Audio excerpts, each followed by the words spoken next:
Hey everybody, look who it is. Gixzilla's back.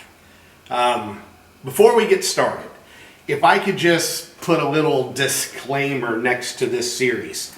This has turned into a long-term series that is in a very detailed fashion, chronicling where we started from and where we're going to end up. We're not vloggers. I know a lot of people get upset that it takes us a while to do these videos, but this is really an educational series, and the work of getting work done at Brock's Performance has to come first. So it's going to take us a little bit longer to get Gixzilla where we'd like for her to be. So don't be upset with us. cut us a little slack. We're trying to have some fun here and learn about motorcycles. Which brings us to the beginning of episode 9, which is going to be Dragstrip chassis preparation. Now, I'm sure some of you are going to go, oh, I don't drag race. Listen, I've said it once, I've said it a million times.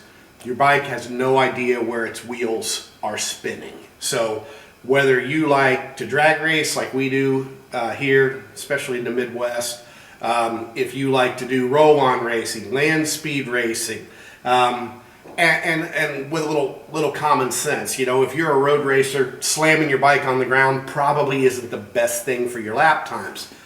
But a lot of the things that we're going to teach you when it comes to aerodynamics, friction reduction, center of gravity, all of these things can apply to what you're doing no matter how you do it. So and I'm going to talk about why we like drag racing so much around here a little bit later, but let's get to the business here. In episode 8, we corrected some clutch problems that a lot of modern sport bikes have with the back torque limiter causing chatter. We're going to run this bike at the Dragstrip stock wheelbase, especially initially. Now we may lengthen it and do a bunch of other stuff later, depends on what kind of time. Depends on how this goes. But when in a stock wheelbase application, you really have to have a perfectly functioning clutch. We've got that now. I'm very happy with the way the clutch turned out. I really honestly wouldn't even have showed up at the drag strip with the way it was stock wheelbase, because there's no reason to go out there and prove everybody that we can't ride or the bike's not fast or any of that other kind of silliness that goes with a clutch not working. When you look at Gixzilla, what do you see? Probably see what we see. It's a kick-ass sport bike. The thing is, if we're going to take it to the drag strip, there are some things that we can do to optimize it from its standard street configuration to make it more efficient at the track, make it faster at the track. And a lot of it is detail work. It's not really expensive. You know, you could select to do some of it or all of it. Of course, it's just like everything else. A little detail here, plus another detail, ends up being a bunch of details that make a measurable difference in performance. So if I move over here and I take a look at Gixzilla, what do I see? Well, I'm thinking about the wind. Is the bike going to cut through the wind? Of course, the engineers have done a great job with the aerodynamics, but just picture if you will, the wind, we want it to go around the motorcycle. Well, if it's going to come over here and run into this reflector, is that the end of the world? Are you going to pull off your reflector and go, oh wow, I'm going so much faster? No, but it's a small detail. Same thing when you come over here to the turn signals. Great for the street. I'll use hand signals. I don't really need turn signals, or I can get something more aerodynamic to replace the turn signals. Moving up, and this one is critical, and we'll credit my buddy Davo for this. RIP Davo. You see this distance between the bottom of the fairing and the top of the fender? No big deal, right? Look at most sport bikes, that's what they've got. Well, Davo spent a lot of time in the wind tunnel, and on his Hayabusa, it was a very, very fast bike, the difference between this much gap and this much gap was 19 mile per hour increase in top speed. It's huge. It's unbelievable. We've done some other things with mirror testing, you know. Mirrors are great. I won't ride on the street without mirrors. If I've got a bike that has them blocked off, I will put them back on to go street riding, because I ride with some guys sometimes that do some really stupid stuff behind me, and I want to make sure I can get out of the way if I need to. But from a racing standpoint, we've done calculations at the track with them on, off, that basically prove that having your mirrors out like this on a bike like this can slow you down the equivalent of 8, 9, 10 horsepower. Now, we didn't spend all of our time and money making the engine work well, putting the pipe on, getting it all tuned, to let something like this eliminate those gains or hamper the use of those gains. So that's really what we're going to work on here. We're going to keep the bike stock wheelbase. We may someday eventually stretch it, but for now we're going to focus on stock wheelbase and the things that it needs, which I'll show you some of now. One thing I'd like to point out, if you go back and look through any of our fast bikes, any of our national record holding bikes, championship winning bikes, you're going to notice a common theme. We use the stock windshield. Well, Brock, you're supposed to put on a blah, blah, blah, blah, blah, two bubble, blah, blah, super windscreen. Well, once again, what do you see? This is frontal area, right? How many cubic feet of area, or square feet of area, I'm sorry, are you pushing through the wind? If I go with a raised windscreen, well, I've just increased my frontal area, and you can't believe how much horsepower it takes to overcome obstructions like that. Now, this is for normal size riders. I'm getting a little bit big, but some guys, if you're 6 foot plus and you have a hard time getting your head down, well, which is the lesser two evils. You put the bigger windscreen on there. It can help get the air over top of you, but it can also help your shoulders get out in the air. Now, if it takes 10 horsepower to push these mirrors, 140 miles an hour, 150 miles an hour, what if you've got big, wide shoulders? You're simply at a disadvantage. A smaller guy is going to have a bigger advantage than you aerodynamically. I see this all the time too. Guys will say, Brock, I can't run it. My mile an hour is not high enough, and I'll watch a video of them, and they don't get their feet on the pegs. Well,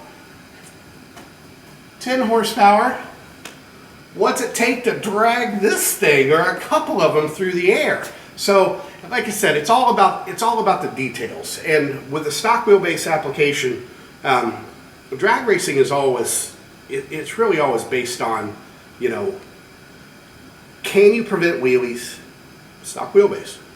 How well can you prevent wheelies? And how much traction do you have? Well, on a short bike like this, traction's not an issue. We're gonna use the OEM tire. Same deal. We'll have guys that'll put on a super sticky, like a Shinko hookup, a drag radial. Well, they can have as much as 20% more rolling resistance. Well, as soon as you put them on, you may have more traction, but your mile an hour goes because you're running basically on a flat. So we'll talk about exactly what to do with the chassis here and how we're going to lower the center of gravity to cut down on those wheelies, and we'll get to that right now. Before we get into the tools of the trade here, I wanted to just take a minute to explain why I really love drag racing, motorcycle drag racing. Been doing it for a long time, many years. Got my driver's license my 16th birthday. I was at the Dragstrip that week on my 750 H2, if you can believe that. But anyway, I always hear guys say, why would you want to put on the brakes and stop the race at the end of, at the beginning of the first corner? My road race buddies will tease me. Well, it's two different disciplines, and I love them both. But from a drag racing standpoint, it's extremely challenging, especially once you get to certain levels. It's really tough. But one of the things, if you like riding your street bike, think about this. You got this 200 horsepower beast here, right? You can go to a place where there's no speed limit. Go as fast as you want. Nobody's going to yell at you. It's awesome. There's no police. Your wallet will thank you. Your insurance company will thank you. You probably stay out of trouble with your wife and girlfriend if you don't get yourself locked up for doing stupid stuff. To me, the biggest thing is it's so much fun. Acceleration is exhilarating. I mean, it attacks or plays to all five senses. You know, you're touching a 200 horsepower motorcycle that's really going fast. You're seeing the scenery just blitz past. Hear the roar of the engine and it doesn't matter. I have fun on my Harley. I have fun on my sport bikes. It doesn't matter. Just love the sound. Smell, race gas, burning rubber. What could be cooler? And then taste. Well, victory. There's not really much more entertaining than putting one of your buddies who likes to yap in his place. And you can also go out and just you personally challenge yourself to race against those times. And I can tell you, you will get to a certain point where everyone in the world with the same setup in a quarter mile is only going to get to that certain point, and then it'll jump around to hundreds or thousands of a second because you can only go so fast with a particular setup, and it's recognized, globally. If this bike runs 890s stock wheelbase in the quarter mile, it is fast. It's stupid fast. Same thing if somebody does that in Japan or Australia or whatever. We can all relate because we know what that means. So anyway, other things that I really like about motorcycle drag racing. So what else? Safety. If you're going to race a motorcycle drag racing is hands down the safest form of doing that. Crashes are rare. Deaths are extremely rare. Falling off just isn't something that's part of drag racing motorcycles. Now, don't get me wrong, it can happen. And skipping down a concrete wall at 100 and anything sounds terrible. And I'm sure it is. I've been lucky enough after many, many years of doing this to avoid, that kind of stuff. But I've got some friends who've gone down. I've got friends who've gone down at 200 miles an hour and got just, a little bit of road rash. It's absolutely unbelievable. It's sort of like skydiving, right? Everybody knows it's not the fall that kills you. It's the sudden stop at the end. And drag racing's, it's closed course. You're both going in the same direction. And they've done away with those Armco barriers that used to have the poles that would hold them up, because if you slid into one of those poles, you could have a problem. They've replaced them with concrete walls, which is really, much, much safer. There's no quick stop. So, which brings me to, maintenance costs. Since we don't crash, and don't get me wrong, it does happen. I've seen, a couple friends of mine loop their bikes off the starting line and they'll flip over. They got frame sliders and that kind of stuff. I usually don't use those because I'm more into going fast. But pick the bike right back up, go make the next round. Not a problem. It's also, from an expense standpoint, you can get into motorcycle drag racing very economically. You have, or you should, have the equipment necessary. A full face snow approved helmet, leather jacket, leather gloves, boots above your ankles, and depending on how fast you go, a set of Kevlar jeans, or if depends on the organization, you may have to have full leathers or at least leather pants that zip to your jacket. But really, you should have these things anyway. $25 for a tune and test session at most places. And you can roll in, go through tech. Bike like this, it's going to breeze through tech. They're going to make sure that your brakes work and you have a tail light and a brake light. It's really very straightforward. Some tracks are pretty critical about a wrist lanyard, but we'll talk to you about that too. Some tracks, they realize that fuel injected bikes tip over and they turn off. So it just sort of depends on who you're racing with. And then the last thing is how convenient it is. We're in Dayton, Ohio. And in Dayton, Ohio, within a 300-mile radius, if you want to check this out. The red dots are drag strips. The black dots are road race course. Ohio has 3 road race courses, 12 drag strips. You go to someplace like North Carolina, man, look at that. 2 drag strips, I'm sorry, 2 road race courses and 21 drag strips. Even Texas. Texas is a big place. They have 9 road race courses, but they have 26 drag strips. So, you know, from West Texas east, man, it's really, really, really easy to find some place to go. And you know, I guess the last thing, and it really goes back to safety. We have a saying in motorcycle drag racing. If you race motocross, road race, dirt track, doesn't matter. If you don't fall off every once in a while, you're not trying hard enough. Well, that's not what we do here. In motorcycle drag racing, if you fall off, you're trying too hard. So it really works out great. I've had some of the same bikes for, you know, 10, 15, 20 years that I'll ride on the street and go to the track and have just as much fun on. So anyway, just sort of my little plug for motorcycle drag racing. I hope you go out and enjoy it. You don't have to have a rocket like this to have fun. My son and I go out and he'll be on a Harley Davidson Dyna. I'll be on my bagger. It doesn't matter. Just so long as you're out there having fun and it, you know, enjoying the competition, and just bring whatever you have and give it a shot. It's really, really enjoyable. So anyway, back to going fast. Okay, so I don't want to get into a long-winded mathematical discussion. As you can see, some of you will know what this is. This is a center of gravity mark, or center mass, whatever you want to call it. You can look it up. There's all kinds of calculations that can show you exactly where the center of gravity of your bike is. You know, you measure it and you put it up in the air, and then you measure it and you put it.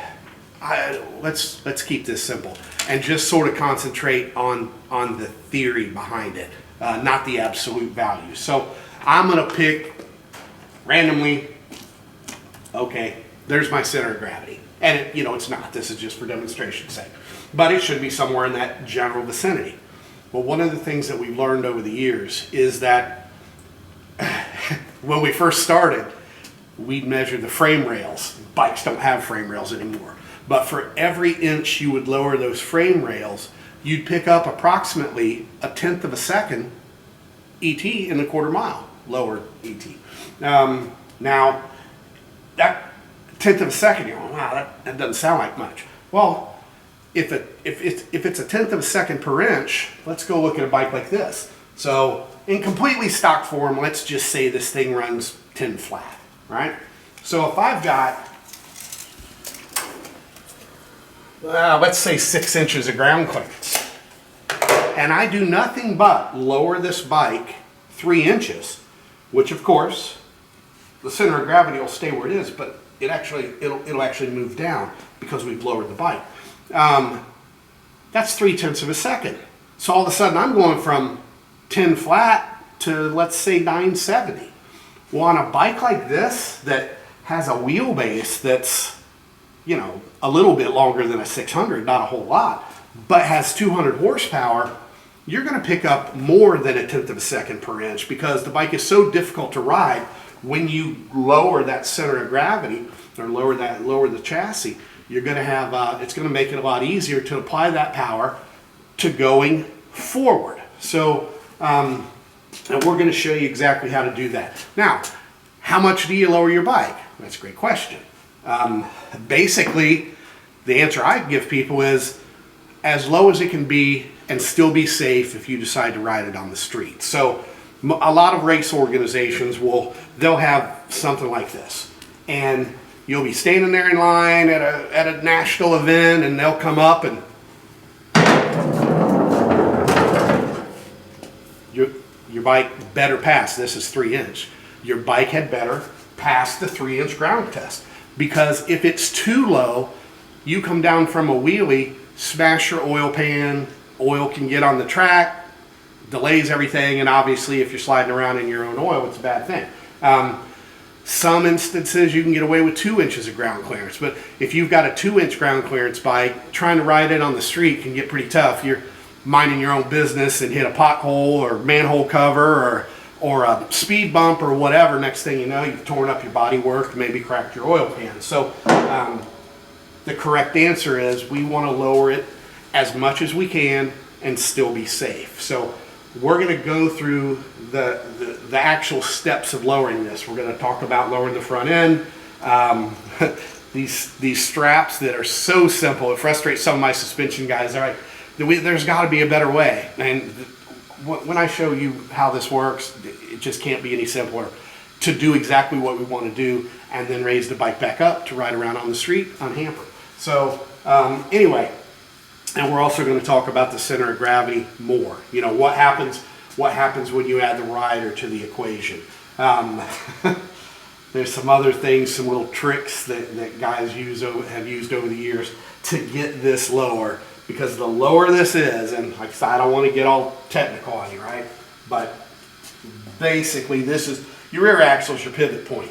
The bike is gonna wheelie off that pivot point or fulcrum. So the lower this is, the harder it is to lift. So you go forward instead. The higher this is, the bike wants to, for lack of a better term, it wants to just ride underneath. It'll try and accelerate right out from under you. And that's one of the problems that bigger guys have. A larger rider, believe it or not, we used to build a product called the Brick for the Hayabusa.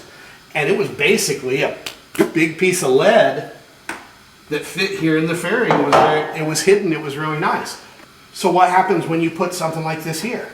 This center of gravity is going to go down, make the bike easier, you know, to ride. Well, I have guys argue with me, Brock, you can't add weight to go faster. That's not how this works. Everybody knows that longer, lower, lighter means you go faster. And that's true, but it depends on where you put the weight. So in reality, we sold more bricks of lead to larger riders than we did the smaller guys, because the larger riders needed it more to keep that bike on the ground. Now, we're not gonna go try and it's cheating. We're gonna run this and basically it's stock form adjusted for the street. But yeah, you'd be amazed at what kind of difference that you can pick up by adding ballast in the correct spot to bring this down. And the same thing, if you put an extended swing arm, you know, this is going to stay here, but now your pivot point or fulcrum has moved so far back, another 3 inches is huge, 6 inches. Guys will go 10, 12. We're not going to get into that just yet. We're going to make this work correctly. All right, so this video is running pretty long. What we'll do, we'll get into the details of what we talked about as far as aerodynamics, chassis, and all that coming up in the next episode here, and show you exactly what we're going to do, why we're doing it, and how much it's going to help. And one of the things that I want to emphasize is this project is not going away until it's finished. So we will get this bike on the drag strip. We'll get it in the hands of a normal size rider, you know, maybe a bigger guy. A friend of mine, he's about 190 pounds, rides really well. We're going to have him ride the bike, and then of course we'll put the smaller guy on there so that we can compare it to everybody else's times all over the world, and especially against the performance of Christine when she was stock wheelbase. And we'll see what happens from there. So until next time, Brock Davidson, Brock's Performance, stock to Brock. We'll see you there.